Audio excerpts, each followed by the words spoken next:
principalement, la communication a été le nerf de la guerre. Donc, sans communication, je pense qu'il n'y aurait jamais eu de relocalisation et il n'y aurait jamais eu de projet au Cisco.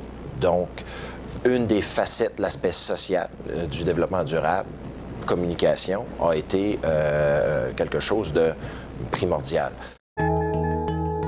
L'idée de transparence est essentielle. L'approche qu'on utilise maintenant et puis qu'on va étendre à toutes nos installations, c'est de travailler avec des comités de citoyens où on dialogue constamment avec eux, on répond à leurs attentes, puis on essaye aussi de prévoir quels vont être les besoins de la communauté. Parfois, c'est possible pour nous de comprendre dans quelle direction on veut se développer, mais c'est important aussi de connaître les attentes de la communauté et aussi de comprendre dans quelle direction la communauté veut aller pour pas qu'on se dirige justement dans des situations de controverse.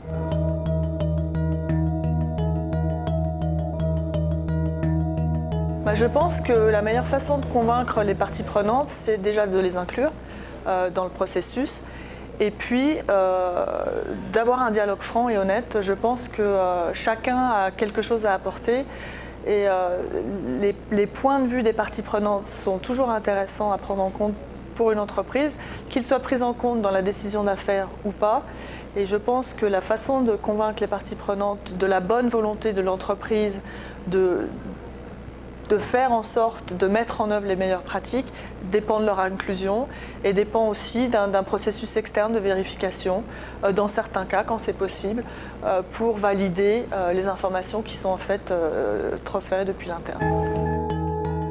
Les parties prenantes vont embarquer dans votre projet lorsqu'ils vont avoir des réalisations. Seulement que des paroles, seulement que des souhaits ou des objectifs sans réalisation, les parties prenantes n'embarqueront pas dans le projet ou vous êtes obligé de les tenir à espérer. Et je ne pense pas que c'est ça que vous devez faire. Moi, si j'avais un conseil, c'est de prendre des petits engagements et de les réaliser. D'en prendre un autre, les réaliser. Y aller par étapes. Jamais essayer de prendre le gros morceau.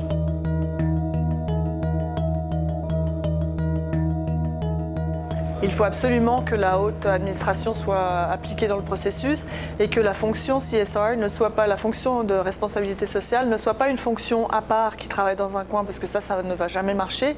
Il faut que la fonction soit prise en compte comme une fonction transversale qui travaille avec tous les départements d'une même entreprise et avec le soutien de la haute direction.